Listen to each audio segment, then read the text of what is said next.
Kunjungan saya ke Cina dalam 3 tahun terakhir lebih dari 5 kali. Dan kunjungan saya ke Silicon Valley 3 tahun terakhir ada kali 2 kali. Ada beberapa hal yang saya bisa kesimpulan dari perjalanan bisnis saya. Perusahaan besar seperti manufaktur dan heavy industry menggeser fungsi SDM atau labor force mereka ke tingkat 0. Kalau perlu tidak pakai buruh lagi. Untuk menggantikan skill worker ini mereka ganti dengan robot artificial intelligence. Perilaku buruh yang suka demo, banyak mengeluh, harus dididik, diajari, menjadi berkurang hingga 90%. Dan ini meringankan kerja bagian HRD. Ini ibarat mobil pakai kopling lalu diputuskan pakai otomatis. Itu menghilangkan lebih dari 40 bagian dari engine mechanical mobil tersebut. Selain lebih efisien di tenaga kerja, maka lebih kecil human error dan kecelakaan kerjanya. Karena kesalahan kerja yang menjadi kecil tersebut dan mesin yang menjadi lebih cepat tersebut, produksi bisa meningkat 2 kali lipat dibandingkan dengan menggunakan tenaga manusia. Teknologi AI, Artificial Intelligence, robotik tumbuh pesat 3 tahun terakhir dan 5 tahun ke depan makin ngeri lagi pertumbuhannya. Industri garment,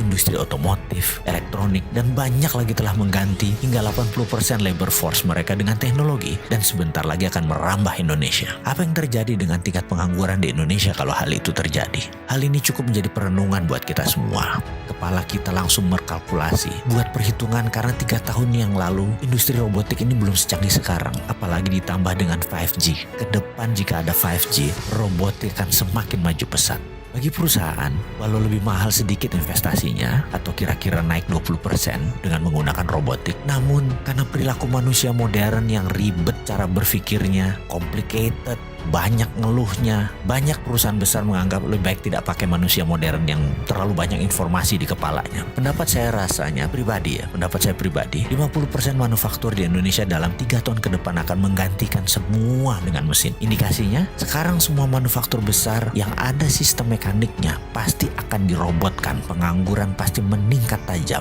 Dan bagi perusahaan besar, nggak peduli. Yang penting margin keuntungannya bagus dan bisnis berjaya. Lalu apa yang terjadi dengan SDM tersebut? Ya pengangguran lah pasti di mana-mana. Sebenarnya ada nggak sih yang mikirin solusinya ke depan bagaimana?